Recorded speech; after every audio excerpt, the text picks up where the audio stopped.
I want you to picture something for me. Close your eyes if you have to, unless you're driving. Please don't close your eyes if you're driving. Yeah, yeah. Important distinction. But imagine you are walking down a street. It's a nice street. Maybe it's in a wealthy enclave in California, or maybe a quiet, leafy lane in England. Mm-hmm. The hedges are trimmed to within an inch of their lives.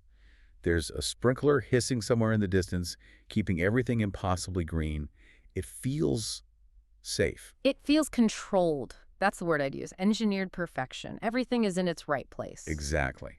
And you look at the houses, these beautiful facades, and you think, okay, the biggest problem these people have is maybe crabgrass, or their property tax assessment, or maybe the neighbor's dog barking too late. Right. It feels civilized. It's the architectural equivalent of a polite smile, right? It absolutely is. But if we have learned anything from the stack of papers you dropped on my desk this morning, that silence, that manicured perfection, it is a lie. It's camouflage. And what's hiding underneath is, well, it's rarely as pretty as the lawn. We're looking at a collection of stories today that, honestly, they mess me up a little bit. We're diving into I, Richard, by Elizabeth George. Right. And usually when I think of Elizabeth George, I think of those massive, thick British mystery novels. Inspector Lynley. Very proper, very detailed. Which she is famous for, absolutely. The Inspector Lynley series is an institution. But this is different. This is a short story collection. Right. And there is something about the short story format that forces an author to be cruel. Cruel is the right word. In a novel, you have 500 pages to slowly unravel a life. Right. To explain why someone went bad. In a short story, she has maybe 30 or 40 pages to absolutely destroy someone. She has to get right to the jugular. There's no time for a slow burn. And that's what we're doing today. We're looking at 4 specific stories from this collection and the mission. We need to figure out what breaks a normal person. Yeah. We aren't talking about Hannibal Lecter here. We are talking about the person next door. We're talking about nosy neighbors, jealous husbands, and widows who realize they didn't know the man they slept next to for 20 years. And we're going to see how Elizabeth George uses what we call core needs to drive these people off a cliff. The need for attention, the need for control, the need for love. When those needs get twisted, well, that's when the police get involved. So, settle in. We have a lot of ground to cover. We're going to a deadly architectural tour in England. We're going to a botched surprise party in California that I think is permanently etched into my nightmares. Ooh, that one is rough. We'll visit a neighborhood at war with a rat infestation. And finally, a mystery about a husband's dying words. It's a roadmap of deception. From the grandest estates to the most intimate secrets between spouses. Okay, let's unpack this. Let's start with the first story, exposure. This is such a classic setup. It feels like an Agatha Christie homage right out of the gate. It really does. We are at Cambridge University, specifically a summer class on the history of British architecture. Which sounds dry, but the way George writes it, the atmosphere is just dripping with tension. You have this group of people who are thrown together. You've got the instructor, Victoria Wilder Scott, who's described as a bit dizzy. Yeah, she's all in on the architecture. She's wearing these khaki skirts and madras shirts, totally obsessed with architectural minutia, and she's completely oblivious to the fact that her students are basically a powder keg. Total powder keg. And the person turning up the heat, the one with the match, is Noreen Tucker. Oh, Noreen. We have to talk about Noreen. If you have ever been on a group tour, or in a class, or frankly just at a family reunion, you know a Noreen. She is the archetype of the busybody. She's the person who asks the question everyone is thinking but is too polite to say out loud. Yes, she is a busybody to end all busybodies. She considers herself a romance writer, though it's implied she hasn't really published anything significant. Right, it's more of an identity she's adopted. She wears these Laura Ashley dresses and straw boaters to try and look youthful and romantic, but mostly, she just loves stirring the pot. She feeds on drama. She's the catalyst. She's the one whispering in ears, asking intrusive questions. But look at her husband. Ralph Tucker. Poor, silent Ralph. He is described vividly as a blob in a safari jacket. It's such a brutal, dismissive description, isn't it? A blob. There's a large, quiet presence. He has hypoglycemia, so his blood sugar drops, and Noreen is constantly shoving trail mix at him. Eat your nuts, Ralph. Eat your chews, Ralph. She treats him like a giant toddler, or like an accessory that needs occasional maintenance. It's emasculating. Right. And then, to contrast with the Tuckers, you have the Clearys. Sam Cleary is an older professor, a bit of a dandy, wears bow ties. He's supposed to be the intellectual of the group, but he has a wandering eye. the very wandering eye.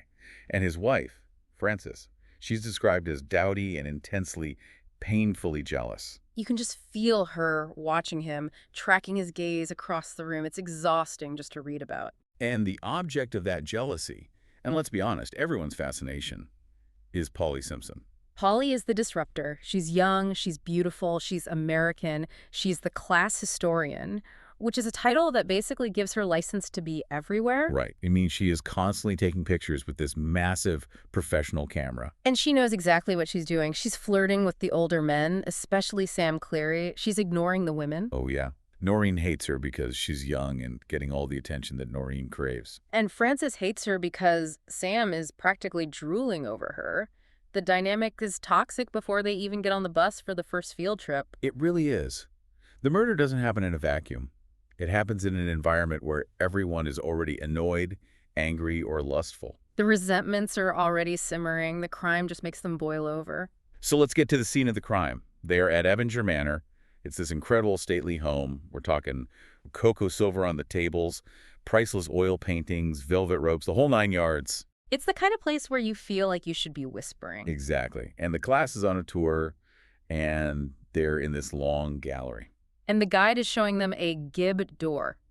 For those who don't know architecture, a gib door is basically a hidden door built into the wood paneling to maintain the symmetry of the room. It's a secret passage, essentially. So everyone is leaning in. Ooh, a secret door. The guide is about to reveal it. The tension is high. And then chaos. Absolute chaos. Just a complete breakdown of that polite, civilized atmosphere. Ralph Tucker, the blob in the safari jacket, suddenly lurches forward. He crashes into a table. He smashes a porcelain bowl of potpourri. I love that detail. Potpourri flying everywhere. It's such a domestic, suburban mess in the middle of this high-class setting. It's so jarring. And he drops dead. Just like that. Now, in the moment, nobody thinks murder. Of course not. Noreen is wailing, "Ralphie, Ralphie!" Everyone assumes it's his heart or maybe his hypoglycemia caught up with him. It's a scene of utter confusion. A tragedy, sure, but a medical one. But, and here's where it gets really interesting for fans of Elizabeth George, there is a cameo. A very significant cameo. Yes. 2 other visitors happen to be at the manor that day. A blonde man and a dark-haired woman, just, looking at the art. It's Thomas Linley and Helen Clyde. If you read the novels, you know Linley is aristocracy in Scotland Yard. He's basically the superhero of this universe. He's the guy you want to show up when something goes wrong, and he steps in. He takes charge immediately. But he does it so smoothly, so aristocratically, that no one questions it. And because he's a trained detective, he notices something everyone else missed. He looks at the spilled trail mix, the nuts and chews Ralph was eating when he collapsed. Right, the stuff Noreen was always forcing on him. And you find seeds. Yew seeds. Taxus baccata, the yew tree. It's incredibly common in English churchyards and estates. You see them everywhere. But the seeds, highly poisonous. How poisonous are we talking? We're talking deadly. They contain an alkaloid that paralyzes the heart almost instantly. It mimics a heart attack perfectly.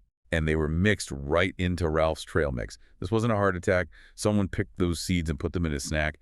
It was murder. So now the whole dynamic shifts. The class is being held in the kitchen, drinking terrible tea, and Linley is investigating.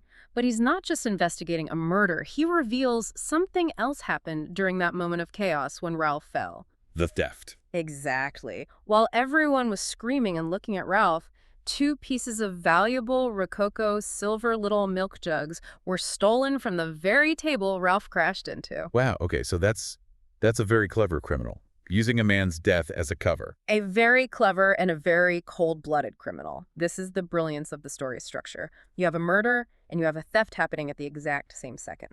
And Linley starts zeroing in on Polly Simpson. Polly, the photographer, she's been snapping pictures all day. Click, click, click. But Linley noticed something odd, something a casual observer wouldn't catch. She never changed her film. She's been taking dozens of photos, high-resolution shots, presumably, but she never stopped to reload. Even with digital cameras today, you have to change a battery or a memory card. Something. But she did nothing. She just kept shooting. So he confronts her. Where does this happen? He confronts her in the courtyard. It's a fantastic scene. He takes her camera, and this is the moment of exposure. The title works on 2 levels. He twists off her camera lens, this massive, expensive telephoto lens, and dumps it out. It's a dummy. It's hollow. And tumbling out of the lens are the 2 stolen silver milk jugs. It's such a sharp twist. Polly wasn't taking pictures. She was using the camera as a prop. The lens was her swag bag. She's a thief. But wait, hold on. This explains the silver. But what about Ralph? What about the U seeds? That seems extreme for a couple of milk jugs. Well, this is where the irony hits hard. Lindley connects the dots. Polly had been spending all that time with Sam Cleary, the old professor. The one Francis was so jealous of. Right. But she wasn't flirting with him because she found him attractive. She was using him. Sam was an expert on botany as well as architecture. No. Oh, yes. She was mining him for information on what plants in the local gardens were poisonous. She was playing the part of the eager student, asking innocent questions. Oh, professor, what's this lovely tree? Oh, that is cold. That is just calculated. She needed a distraction. She planned to steal the silver, but she needed a moment where everyone's eyes would be diverted, so she poisoned Ralph's trail mix. She killed a man just to create a distraction. That's the implication. Ralph was expendable. He was just a blob to her, a piece of the scenery. She poisoned the mix, waited for him to collapse, and in the panic, she swiped the silver and dropped it into her lens. That is sociopathic. There's no other word for it. It is. And consider the title, Exposure. Yes, the film is exposed, or rather, the fact that there is no film is exposed. But it exposes the student, Polly, as a professional criminal. And it exposes the petty jealousies of the entire class as, well, petty, in the face of real malice. And let's not forget the dark humor in Noreen's situation. Oh, it's brutal. She spent the whole trip trying to be the center of attention, gossiping about everyone else. She wanted to be the main character, and she got her wish. She ends up being the widow of a murder victim in a high-profile investigation. It's the classic, be careful what you wish for. She wanted a story to tell. She got a tragedy. It really connects back to that core need for attention. Noreen wanted to be seen. Polly wanted wealth. Both needs led to destruction. Which is the perfect segue to our next story, the surprise of his life. Yeah. This one, oh boy, this one explores a different core need, the need for control. And the need for certainty. If Exposure was about greed, this is about pure, unadulterated paranoia. And it's set in this, sunny, wealthy California landscape that just makes the darkness feel even darker. The contrast is key. The protagonist here is Douglas Armstrong, and I want to spend a moment on him because he is such a specific type of guy. He's the CEO of South Coast Oil. He's wealthy, powerful, and his license plate literally reads derail 4. Drill for it. Yeah. That is painful. That is so 1990s CEO energy. It's like a caricature. It is, but it's a perfect piece of characterization. It screams, I am the master of my universe.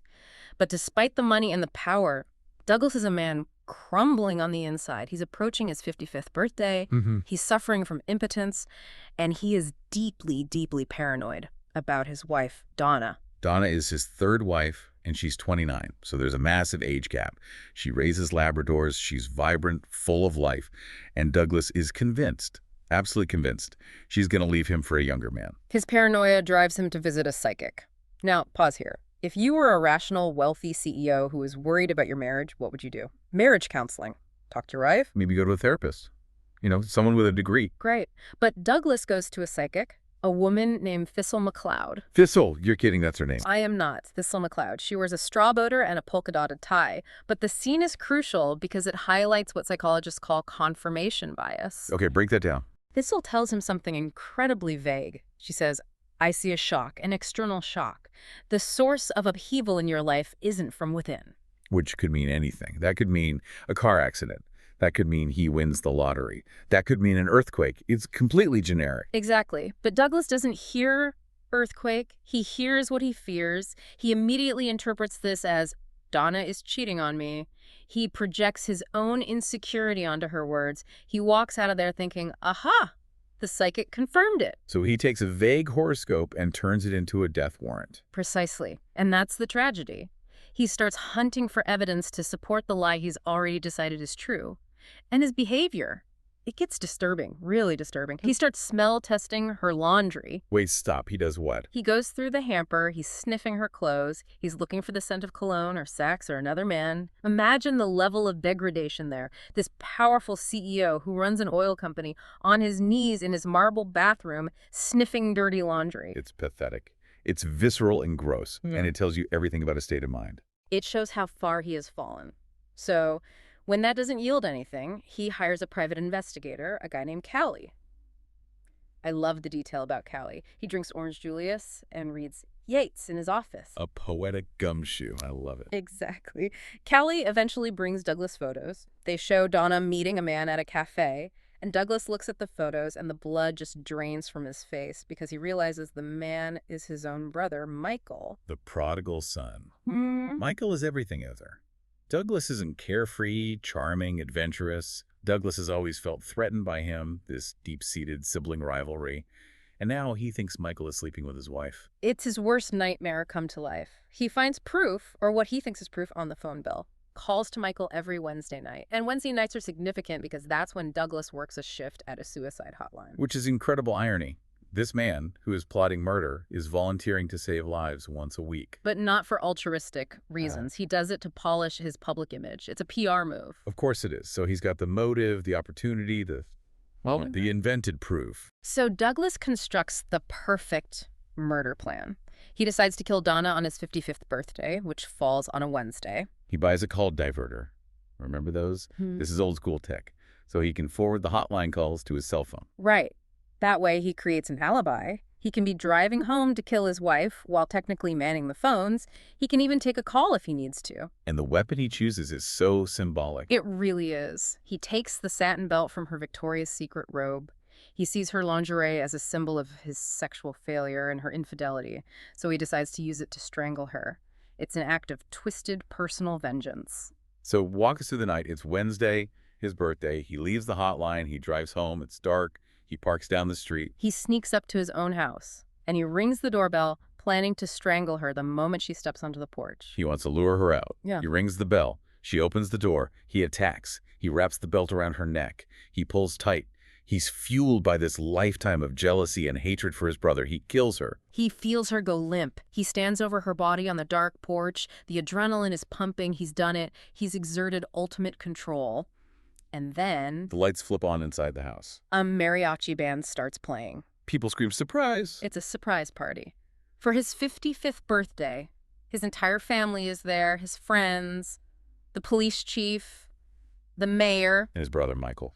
Michael comes out of the kitchen holding a birthday cake with 55 candles, and he sees Douglas standing on the porch over Donna's body. My God. The calls to Michael weren't about an affair. They were about planning the party. The shock the psychic predicted wasn't infidelity, it was the party.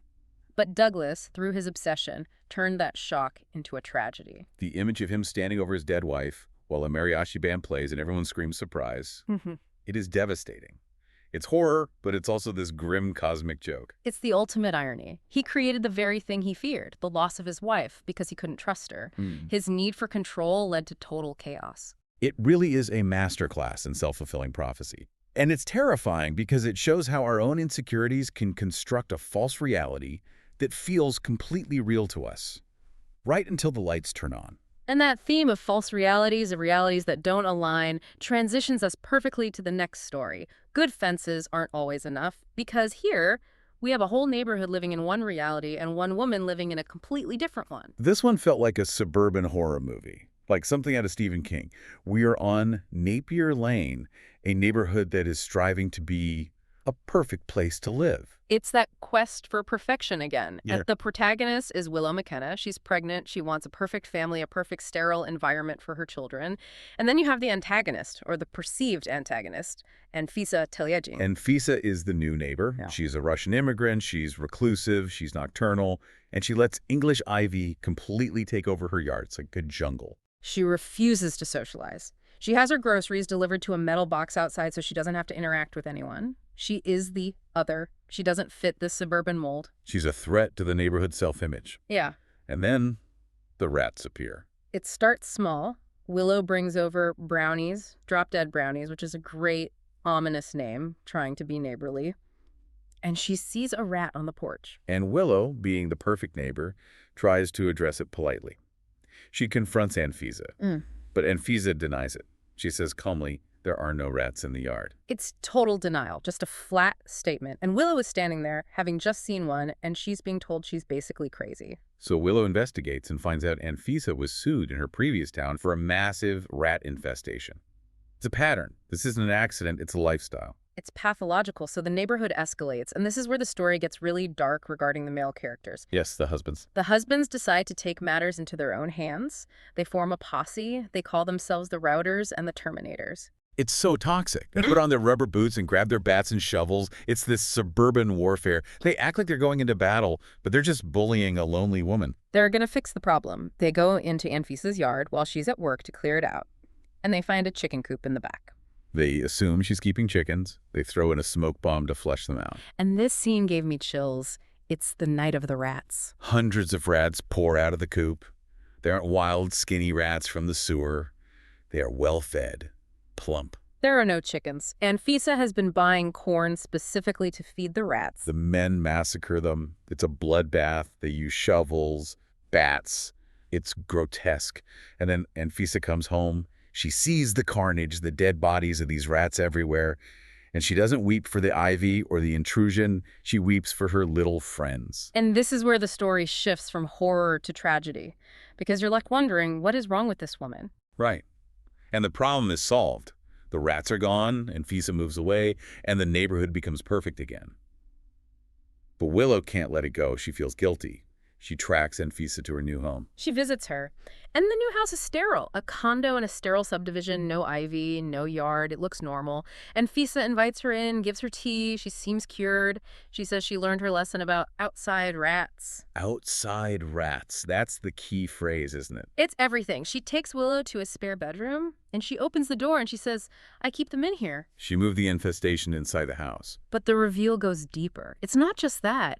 Willow was horrified, but then Anfisa explains her past. She explains why. She was in a Soviet concentration camp, a gulag. This part just dropped my stomach. I was not expecting it. She was in solitary confinement, total isolation, the kind of darkness that breaks the human mind. And in that cell, the only living things that came to visit her were rats. They weren't pests to her. They were her lifeline. They were her only company, the only proof that she was still alive, that she existed in a world with other living things. She shared her crumbs with them. They saved her sanity. That completely flips the script. To the neighbors, to the Routers and Terminators, the rats were filth and disease. To Anfisa, they were loyalty and friendship. They were survivors, just like her. It explores the conflict between societal norms, Willow's need for hygiene and order, and deep-seated trauma. Anfisa isn't crazy in the sense of random madness. She is operating on a logic born of extreme survival. She cannot abandon the creatures that didn't abandon her. God. And then she moves to America, to the land of plenty, and her neighbors come in with smoke bombs and baseball bats and massacre the only friend she ever had. It completely reframes the entire story. Who is the villain now? Is it the woman trying to honor the creatures that saved her sanity? Or is it the perfect neighbors who destroyed what they didn't understand? So the title, Good Fences Aren't Always Enough, is literal. You can build fences, but if the trauma is inside the house or inside the mind, the fence won't stop it. Exactly. It creates a profound sense of empathy for a character who, at the beginning, just seems like a witch or a nuisance. It's a masterpiece of perspective. Which brings us to our final story. And this one feels different. It's Remember, I'll Always Love You. This one is less about horror and more about a lingering, haunting mystery. It's about the horror of not knowing. It starts with an emotional hook. Charlie Lawton is a widow. Her husband, Eric, dies in a motorcycle crash. His final words to her are, remember, I'll always love you. Which sounds romantic, right? It's what you want to hear, the perfect final words. But the context is messy. Charlie had accused him of an affair shortly before he died. So she's left with this ambiguity. Is this a declaration of love, or is it a defensive plea? Is he saying, remember, I love you, despite what you might find out after I'm gone? It's a psychological torture for her. And she's also left with the task of notifying his family. But here's the problem. Eric was estranged from his parents. And he had this whole backstory for it, a very dramatic one. He told Charlie this tragic story about a childhood hunting accident where he accidentally shot and killed his brother Brent. Which would explain an estrangement, for sure. Yeah. So he's cut off from them. He has no contact. Charlie wants to find them to tell them their son is dead, but she has no idea where they are. So she starts this kind of desperate search. She starts taking apart framed photos to look for clues, maybe a name written on the back, an address. And behind a photo of Eric's parents, she finds a receipt. From an antique store called Time on My Side in Temecula, California. A great name for an antique store, by the way. Perfect. So Charlie drives to Temecula with her friend Bethany. They find the shop. It's run by a man named Henry Leal, and this is where the bottom drops out of her reality. Charlie shows Henry the photo of the parents. She expects him to say, "Oh yes, those are the Smiths. They used to live down the road." But Henry doesn't recognize them as customers. He recognizes the photo as inventory. Inventory. He sells old photos, tintypes, snapshots from the 50s. People buy them for decoration. Eric didn't have a picture of his parents. He bought strangers' photos at an antique store. The receipt lists 10 pics, 10 pictures. He bought a whole family history. He curated a fake past. And Henry reviews that Eric also bought expensive items, a gold locket, a diamond ring, a porcelain box, items Charlie never received, gifts for someone else. So wait, he faked his parents. Did he fake the hunting accident too? The dead brother? That's the implication. The story leaves us on this precipice. Charlie realizes she didn't know her husband at all. The estrangement story, the hunting accident, was likely just a narrative he constructed to explain why he had no family. He cut ties with his real past and invented a tragic one because, well, why? That's the question. Why would you invent a story about killing your brother? That's a horrible thing to have on your conscience. Unless the truth was even worse. Or unless he was a pathological liar who needed a tragic backstory to seem deep and mysterious to trap Charlie. It suggests us a deep pathological need to reinvent oneself. And the items he bought. The ring, the locket. Who were they for? Was the affair real? We see a colleague, Sharon Pasternak, show up at the house wanting to check Eric's files. Charlie is suspicious, but the story leaves it ambiguous. Was Sharon the lover? Or was there someone else? Or was the lover another fabrication in this life built of lies? And those dying words take on such a sinister tone now. Remember, I'll always love you.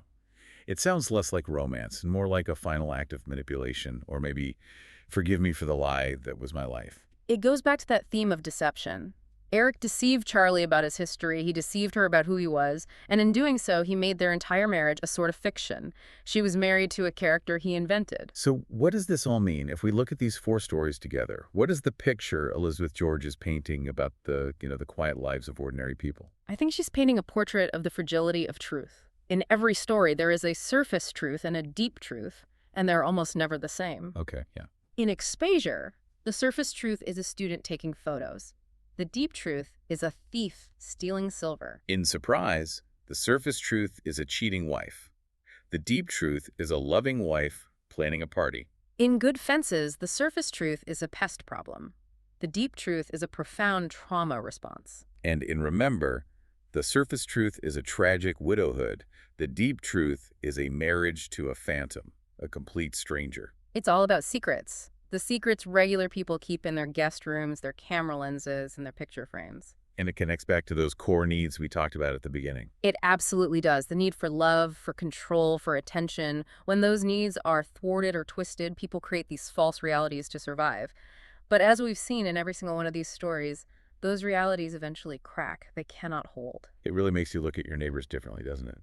Or even the person sitting across from you at the breakfast table. It raises that uncomfortable question. How well do you really know anyone? We only see the exposure they allow us to see. The rest is just speculation. Well, on that cheery note, this has been a fascinating, if unsettling, journey into the dark side of the suburbs and the human mind.